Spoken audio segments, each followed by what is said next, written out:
على سيدنا محمد وعلى آله وأصحابه أجمعين. أما بعد، فأعوذ بالله من الشيطان الرجيم. بسم الله الرحمن الرحيم. وسماكم المسلمين. صدق اللہ العظیم. ہمارا موضوع چل رہا تھا المؤمن الحق، المسلم الصادق، سچا مسلمان، سچا ایمان والا. سچا مسلمان جس میں اسلام کا عقیدہ، اسلام کی زندگی، اسلام کی صفات ہوں. ایسا نہیں ہوتا کہ مسلمان ہو اور اسلام نہ ہو.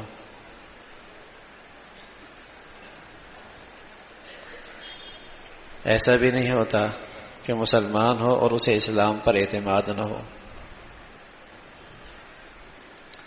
سچا مسلمان عقیدے کے لحاظ سے، عبادات کے لحاظ سے، عمل اور اخلاق کے لحاظ سے، ظاہر باطن کے لحاظ سے وہ مسلمان نظر آئے. اسلام دل کی رضا کے ساتھ اپنی زندگی کی باغ دوڑ اللہ تعالی کے حوالے کر دینا، دل کی خوشی کے ساتھ اپنی پوری زندگی کی باغ دوڑ اللہ تعالیٰ کے سپورٹ کر دینا. بس جو وہ کہیں گے میں وہ کروں گا. اسے کہتے ہیں مسلمان. یہ ہے مسلمان. اب مسلمان ایسا ہے بیچارہ کہ مسلمان کہلانا بھی چاہتا ہے، سوسائٹی سے مفادات جو وابستہ ہے.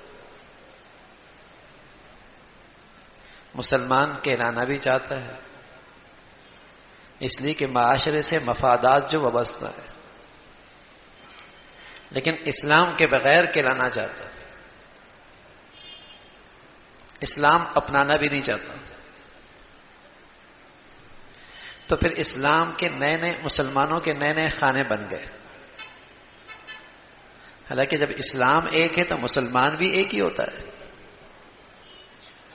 جب اسلام ایک ہے تو مسلمانوں کی ایک ہی قسم ہوتی ہے.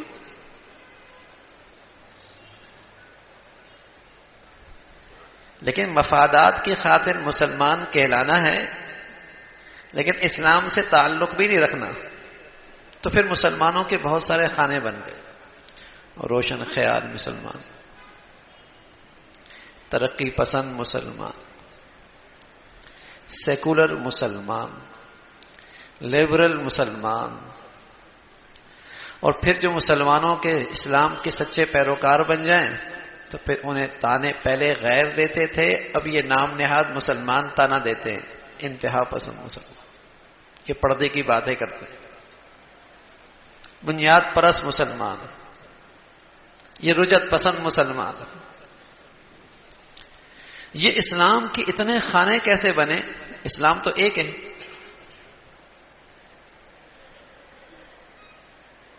اسلام تو ایک تھا.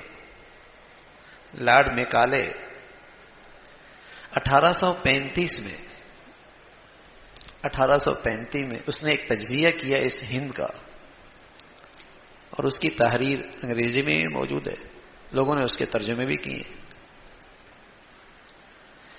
کہنے لگا میں اس بر صغیر میں بہت چلا پھرا گھوما، میں اس نتیجے پہ پہنچا کہ اس قوم کو اپنے مذہب سے اور اپنے اسلاف سے اور اپنے اقدار سے اس وقت تک الگ نہیں کیا جا سکتا جب تک کہ ان کا نظام تعلیم نہ بدلا جائے.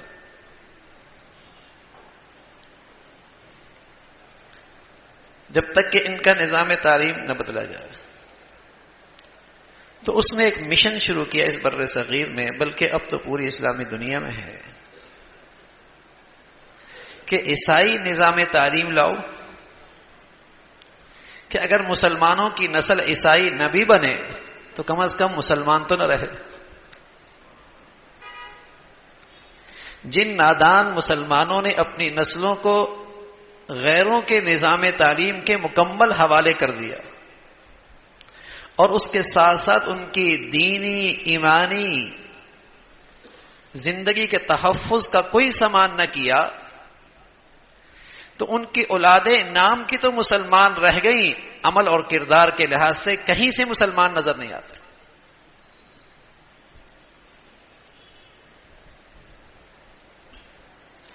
بلکہ انہی غیروں سے جب اس نے اسلام کے بارے میں تعارف لیا تو وہ ایسے مسلمانوں میں اسلام کے بارے میں احساس کمتری پیدا ہو گئی،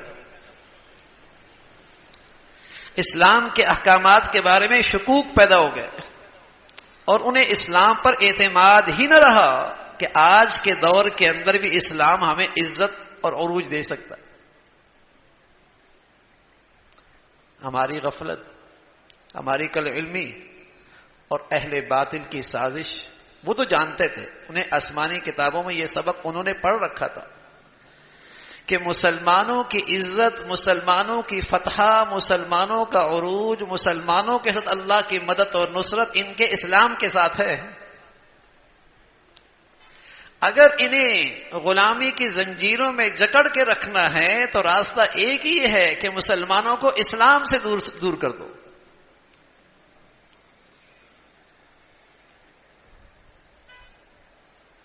مسلمانوں کو اسلام سے دور کر دو۔ آج اسلامی دنیا میں دنیا سے غیروں کا کوئی ٹکراؤ نہیں، ان کا ٹکراؤ اسلام سے ہے۔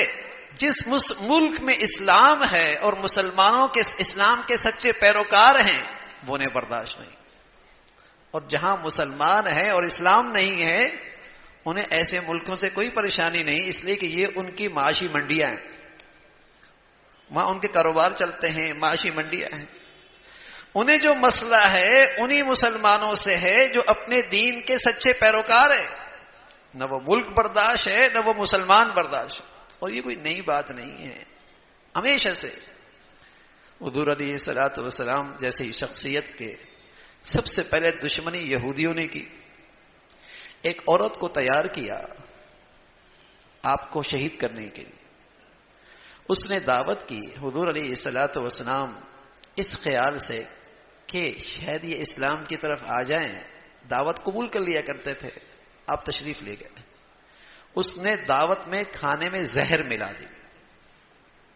آپ کے ساتھ ایک صحابی بھی تھے، وہ تو شہید ہو گئے، اللہ کریم نے آپ کو بر وقت آگاہ کر دیا اور آپ کی حفاظت فرمائی۔ یہ ازل سے سازش ہے مسلمانوں کے خلاف، اسلام کے خلاف، کوئی نئی نہیں ہے، اس لیے کہ وہ یہ بات اچھی طرح جانتے ہیں کہ مسلمان اگر اپنے دین پہ آ گیا تو ان کی آسمانی کتاب میں یہ بات لکھی ہے کہ وَأَنْتُمُ الْأَعْلَوْنَ، تو غالب تم ہی رہو گے۔ ان کے آسمانی کتاب میں یہ بات لکھی ہے کہ اِنَّا لَنَنْصُرُ رُسُلَنَا وَالَّذِينَ آمَنُوا فِي الْحَيَاةِ الدُّنْيَا، ہم سچے ایمان والوں کی اس دنیا میں مدد اور نصرت کریں گے۔ اگر مسلمانوں کو شکست دینی ہے، غلام بنانا ہے، ذلت کی زندگی پہ مجبور کرنا ہے، اپنے ماتحت رکھنا ہے، ان پر حکمرانی کرنی ہے، تو راستہ ایک ہے کہ انہیں اسلام سے جدا کر دو، مسلمان رہیں اسلام نہ رہے۔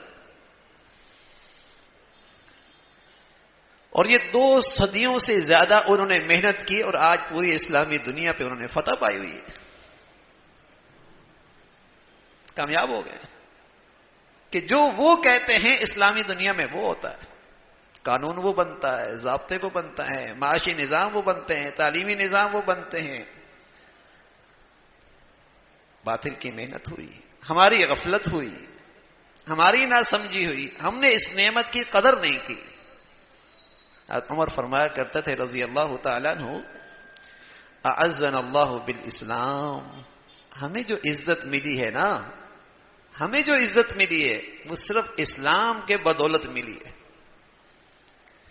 لیکن اب مسلمانوں نے اپنی جس نسل کو عیسائی نظامی تعلیم کے حوالے کر دیا اور ان کی دین ایمان کی حفاظت کا کوئی سامان نہیں کیا، ان کے لیے تو آج اسلام کی زندگی آر بن گئی نا، وہ تو احساس کمتری کا شکار ہو گئے، ان کا تو اسلام پہ اعتماد ہی نہ رہا۔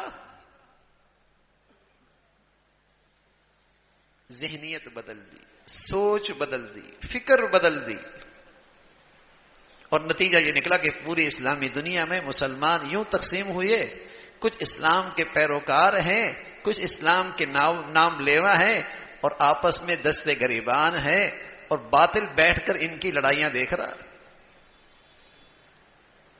پوری اسلامی دنیا میں۔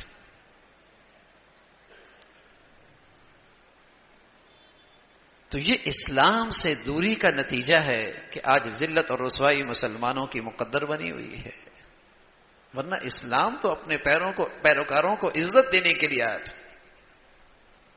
لیکن آج کتنے مسلمان ہیں جنہیں اسلام کا عقیدہ نہیں پتا، جنہیں لا الہ الا اللہ محمد رسول اللہ کا مفہوم تک نہیں پتا، جو اپنی 24 گھنٹے کی زندگی میں کہیں سے مسلمان نظر نہیں آتے۔ کتنے ایسے ہیں جو کسی درجے میں مسلمانوں کے لیے اور اسلام کے لیے مفید نہیں ہے، کتنے ایسے ہیں جو مسلمانوں کے گھروں میں پیدا ہوئے لیکن دوسروں کے لیے اسلام میں آنے میں رکاوٹ بنی ہوئی ہیں، اور کتنے آج ایسے ہیں جو مردم شماری میں مسلمان ہیں، وہ خود ہی اسلام پر اعتراضات اور اسلام کے بارے میں غلط فہمیاں اس کے دائی بنی ہوئی ہیں۔ کتنے ایسے ہیں جنہوں نے اسلام کے بارے میں ایسی زندگی پیش کی ہے کہ نئی نسل پریشان ہو گئی کہ اسلام ہے کیا، سچ کیا ہے، کتنے ایسے۔ تو المسلم الصادق المؤمن الحق، اسلام ایک ہے تو مسلمان بھی ایک ہی قسم کا ہوتا ہے، یہ خانوں میں تقسیم نہیں ہوتا، ایک ہی قسم کا مسلمان ہوتا، اور وہ مسلمان وہ ہوتا ہے جو اپنی زندگی کی پوری باغ دوڑ اللہ کے حوالے کر دیتا ہے، اللہ کے سپرد کر دیتا ہے، اپنی پوری زندگی جس نے سپرد کر دی اللہ کے، اسی کا نام مسلمان ہے۔ اللہ کے ہر حکم کے سامنے سرخم تسلیم، چاہے مجھے اس کی کتنی بڑی قیمت کیوں نہ چکانی پڑے، چاہے اس کے لیے مجھے کتنی بڑی قربانی کیوں نہ دینی پڑے، اللہ کا حکم ہے، اللہ کی چاہ۔ تو مسلمان کی ایک ہی قسم ہوتی، سچا مسلمان، اور اللہ کا فرما بردار مسلمان۔ اور یہ نام مسلمانوں کے لیے اللہ کے نبی ابراہیم علیہ الصلوۃ والسلام نے اللہ سے دعا مانگی، اللہ امت مسلمہ عطا فرما،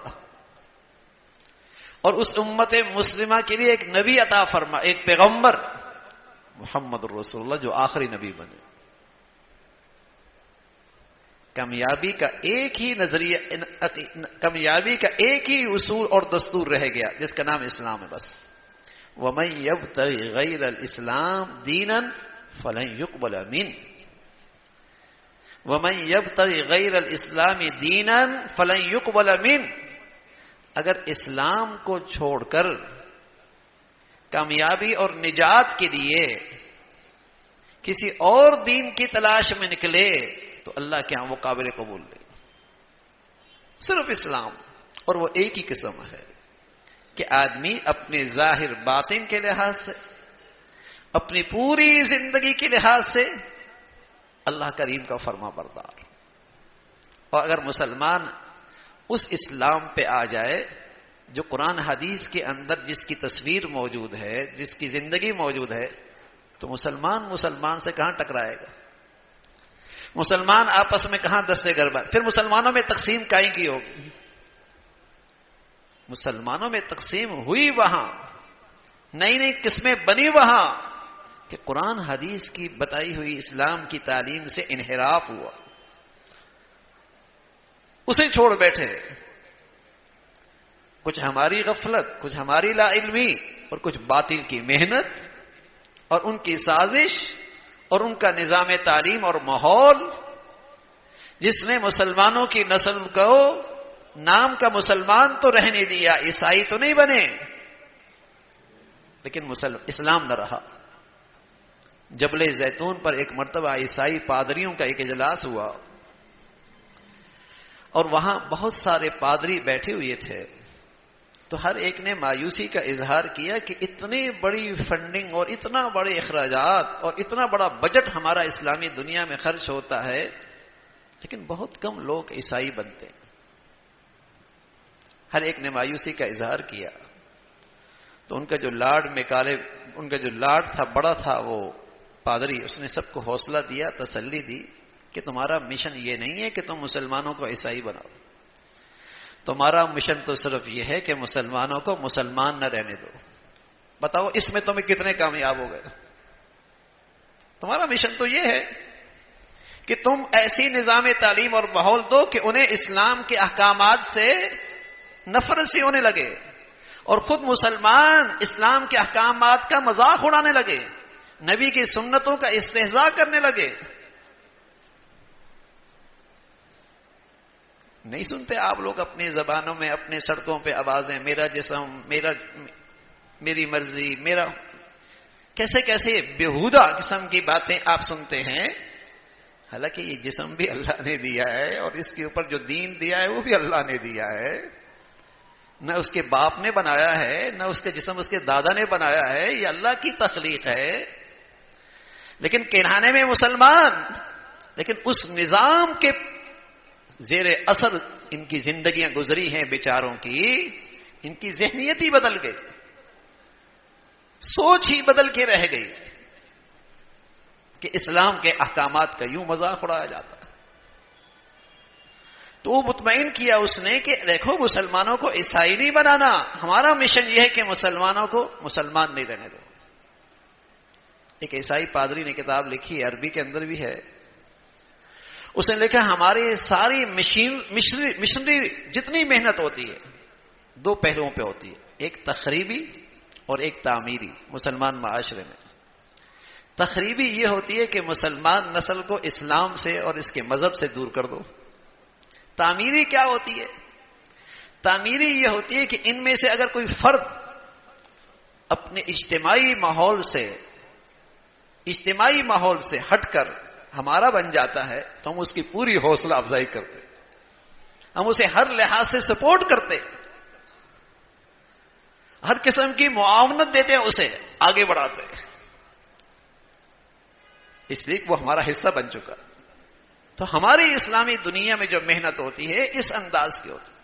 ہمارے خیر خواہ تو ہمارا رب ہے نا، اور ہمارے رب نے ہم سے کہا ہے یا ایھا الذین آمنوا لا تتخذوا اليهود والنصارى اولیاء، مسلمانوں یہ تمہارے کبھی مخلص دوست نہیں ہو سکتے، بھول ہے تمہارے لیے اسپتال بن گئے، تمہارے لیے کالج بن گئے، تمہارے لیے تعلیمی ادارے بن گئے، تمہارے لیے فلاں بن گیا، یہ سب تمہاری غلامیت کی زنجیروں کو جکڑنے کے لیے ہے کہ تاکہ تمہاری سوچ فکر بدل لی جائے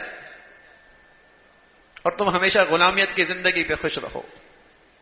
سوچ بدلنے کے لیے جب برطانیہ افغانستان سے رسوا ہو کے جا رہا تھا تو علامہ اقبال نے ایک شعر کہا تھا، اور کہا یہ تھا کہ افغانیوں کی غیرت دین کا ہے یہ علاج، افغانیوں کی غیرت دین کا ہے یہ علاج، ملا کو اس کے کوہ دامن سے دور کر دو۔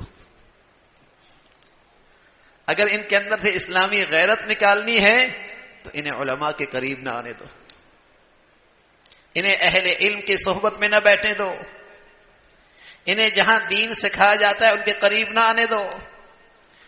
پھر یہ ایسے ریوڑ ہیں بکریوں کے، کوئی بھی بھیڑیا انہیں اچک لے، اس لیے کہ نہگبان جو کوئی نہ رہا، ان کا نہگبان جو کوئی نہ رہا، کوئی بھی اچک کے لے جائے گا۔ تو جہاں مسلمانوں کے دین کا تحفظ ہوتا ہے ان سے اس نئی نسل کو بیزار کیا جاتا ہے، متنفر کیا جاتا ہے۔ تو اسلام کے ارکان کی بات چل رہی تھی کہ مسلمان جو سچا مسلمان ہوتا ہے وہ اللہ کی بندگی میں بہت اہتمام کرتا ہے، اس میں نماز بھی ہے، روزہ بھی ہے، زکوٰۃ بھی ہے، حج بھی ہے۔ حضور علیہ الصلوۃ والسلام فرمایا کرتے تھے جس پہ حج فرض ہے اور پھر اس نے حج نہیں کیا، یہودی بن کے مرے یا نصرانی بن کے مرے، اللہ کو کوئی پرواہ نہیں۔ تو ایک سچا مسلمان انتظار میں رہتا ہے کہ اسے استعداد ملے، وہاں تک پہنچنے کا موقع ملے اور اتنے وسائل اسے میسر ہوں کہ میں اللہ کے دربار میں جا کر یہ فریضہ ادا کروں، یہ سچے مسلمان کی زندگی بھر کی خواہش رہتی ہے۔